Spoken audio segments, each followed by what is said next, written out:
दोस्तों नमस्कार, मैं राजकुमार मौर्य प्रखर इंडिया यूट्यूब मंच पे आपका स्वागत है। इस वीडियो में बात करने जा रहे हैं बहन कुमारी मायावती जी की, जिन्होंने ऐलान कर दिया है 2024 में अकेले चुनाव लड़ेंगी। इनके ऊपर ऐसा कहा जा रहा है कि बीजेपी का दबाव है और मैं आपको दिखाऊंगा मायावती का वोट आप परसेंटेज जब से मायावती की पार्टी अस्तित्व में आई है और आज तक कैसे घटा, कैसे बढ़ा, कैसे कैसे मायावती की पार्टी रसातल की ओर चली जा रही है। और मायावती जी अभी भी जिनको लेकर के तमाम बसपा के कार्यकर्ता ये सोच रहे थे कि बहन जी पार्टी का गठबंधन करें और गठबंधन के साथ चुनाव लड़ें। और मायावती जी ने तमाम करोड़ों लोगों के दिलों पर राज किया मायावती जी ने, लेकिन आज के समय में बहुत सारे लोग इनसे नाराज हैं, जो इनको चाहते हैं पीएम बनना चाहते हैं, पीएम बनाना चाहते हैं बहन कुमारी मायावती को, क्योंकि बहन कुमारी मायावती देश की पहली दलित महिला मुख्यमंत्री बनी। आयरन लेडी के नाम से इनको लोग जानते हैं। बहन जी के प्रति लोगों की आस्था है, दलित वर्ग में लोगों की आस्था रही, लेकिन बहन जी ने किसी ना किसी दबाव में, कुछ लोग कहते हैं बहन जी के ऊपर सीबीआई ईडी का दबाव है और भारतीय जनता पार्टी के हाथों में फाइल है, उस फाइल को इधर उधर करती हैं, जिधर करती हैं उधर मायावती घूम जाती हैं। गठबंधन के आसार लगाए जा रहे थे, गठबंधन होगा, लेकिन मायावती जी ने विपक्षी पार्टियों पर, यहाँ तक कि भाजपा पर भी आरोप लगा करके गठबंधन करने से मना कर दिया। आपके सामने कुछ ऐसी चीजें मैं दिखा रहा हूं, जब भी बीएसपी ने चुनाव लड़ा है, बहुजन समाज पार्टी ने चुनाव लड़ा है, तब का रिपोर्ट कार्ड आपके सामने है। बीएसपी रिपोर्ट कार्ड विधानसभा इलेक्शन का। विधानसभा इलेक्शन में आप देख सकते हैं बहुजन समाज पार्टी, सबसे पहले हम बात करते हैं 1993 से अपने दम पर चुनाव लड़ती है। 1996, 2002, 2007, 2012, 2017, 2022।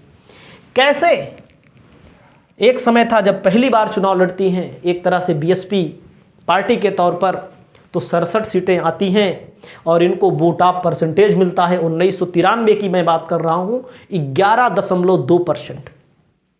और 1996 में 3 साल बाद फिर चुनाव होता है, बहन जी चुनाव लड़ती हैं तो इनको मिलता है 19.64% वोट। और सीट कितनी मिलती है? 67। 11% से 19%। 1996 में, अब आज की मैं बात करूं तो 13% लगभग। 1996 की तुलना आप आज से कर दें तब भी बहन कुमारी मायावती कहां चली गई। उसके बाद तब भी इनको 67 सीट मिली। 11.12% वोट मिला, तब भी 19.64% वोट मिला, तब भी 67%। 2002 में चुनाव लड़ती हैं 23%, और सीटें कितनी बढ़ के हो जाती हैं? 98। 2007 में चुनाव लड़ी, 30.43%, सीटें कितनी हो जाती हैं? जहां पर उत्तर प्रदेश में मुख्यमंत्री बनने के लिए 203, 202 सीटें चाहिए, 202 सीटें चाहिए। वहीं पर बहन जी को कितनी?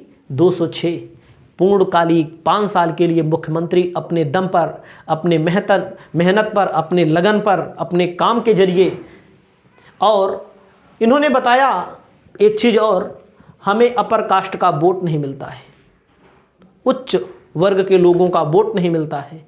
तो इस चुनाव में जब आप देख रहे हैं 30% वोट था, 31% वोट था, तो इन्होंने ज़्यादातर टिकट जो दिए थे ब्राह्मणों को दिए थे। ब्राह्मणों ने भर पर वोट दिया था। ब्राह्मणों ने एक नारा लगाया था, हाथी नहीं गणेश है, ब्रह्मा विष्णु महेश है। सही है कि नहीं? ए नारा लगा, और इस नारे के साथ बहन जी की सरकार बनती है। बहन जी ने बहुत काम भी किए, काम बहुत किए, इतने काम किए कि बच्चियों को साइकिल बांटने का काम हो, उसके अलावा कन्या विद्याधन देने का काम हो, काशीराम कॉलोनियाँ आपको शहरों में देखने को मिलेंगी जो गरीबों के लिए बनाई गई। तमाम पार्क बने, जिन पार्कों में आज के समय में घोटाले का भी आरोप लग रहा है, बहुत पहले 2014 में भी। और इनके साथ बाबू सिंह कुशवाहा जैसे नेता जो घोटालों के मामले में जेल में भी रहे, स्वामी प्रसाद मौर्य, इंद्रजीत सरोज, राम अचल राजभर, ऐसे तमाम लोग आपको मिलेंगे। ऐसे तमाम लोग इनके साथ रहे जो आज बहुजन समाज पार्टी छोड़ चुके हैं। नसीमुद्दीन सिद्दीकी इनकी सरकार में मंत्री हुआ करते थे, खासम खास हुआ करते थे, जिन्होंने ये आरोप लगाकर भी छोड़ा कि बहन जी टिकट जो देती हैं वे पैसा लेकर देती हैं। तो ये आरोप स्वामी प्रसाद मौर्य लगाए, जो इस समय सपा में हैं, बीजेपी में भी चले गए। खासम खास हुआ करते थे। बाबू सिंह कुशवाहा बहुत खास हुआ करते थे, बहन जी के चाणक्य माने जाते थे। कुशवाहा, मौर्य, शाक्य, सैनी, पंडित, ऐसे लोगों को अगर सबसे ज़्यादा सम्मान कहीं मिला था तो बीएसपी की सरकार में ही मिला था। आप ये समझ सकते हैं। ब्रजेश पाठक जो आप आज उप मुख्यमंत्री हैं, ये भी बहन जी की सरकार में मंत्री हुआ करते थे। ऐसे तमाम लोग आपको मिल जाएंगे जो बहन जी की सत्ता को देख करके, बहन जी की नौकरशाही कैसे चलाई जाती है, अगर कहीं पर पहुंची जांच करने के लिए, ये जान लीजिए अगर कोई गड़बड़ी हुई डीएम एसपी तुरंत तत्काल सस्पेंड। तमाम गुंडे माफिया इनकी सरकार में जेल के अंदर चले गए, जो अपने आप को माफिया लगाते थे, उनकी हैसियत इन्होंने बताई। लेकिन यही 2007 का साल था, यमुना एक्सप्रेस वे बना, लखनऊ में पार्क बने, हाथियों से मढ़ा गया पार्क, और बहन जी के ऊपर इस चीज़ पर घोटाला भी हुआ। अब बात करते हैं 2007 के बाद इनके, देखो जैसे जैसे ऊपर चढ़ी मायावती वैसे वैसे नीचे भी चढ़ती चली गई, नीचे चली आती चली गई। अब बात करते हैं 2017 में 12 में जब चुनाव होता है, अखिलेश यादव मुख्यमंत्री बनते हैं, समाजवादी पार्टी की सरकार बनती है, तब भी इनके पास 80 विधायक और 25% से ज़्यादा 26% वोट था। आपके सामने पूरा आंकड़ा है। और उसके बाद हम बात करते हैं अगला, 2017 में चुनाव होता है, 22% वोट आ जाता है। देखो कितना, 25 से कितना परसेंट वोट, 22% वोट आ जाता है। देखो कैसे ग्राफ चढ़ता हुआ जाता है। ये सत्ताधारी पार्टी थी जब, उसके बाद 80 सीट यहाँ मिलती है।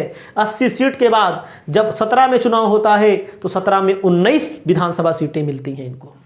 उसके बाद 2022 में चुनाव होता है, 22 में बहन जी ने एक तरह से नाक कटवा दी, बहुजन समाज पार्टी ने एक तरह से नाक कटवा दी बहुजनों की। बहुजन पार्टी के जो समर्थक हैं, जो दबे कुचले लोग हैं, वे बात करने के लिए बेचारे अब भी शर्माते हैं। अब कहते हैं बहन जी कुछ नहीं करेंगी। बहुत आशा थी लोगों को, उन्होंने निराश किया। 2019 के लोकसभा चुनाव में अखिलेश के साथ इन्होंने चुनाव लड़ा और 10 सीटें जीती। इन्होंने खुद गठबंधन तोड़ दिया कि समाजवादी पार्टी का वोट हमको ट्रांसफ़र नहीं होता है, लेकिन इसका उल्टा था।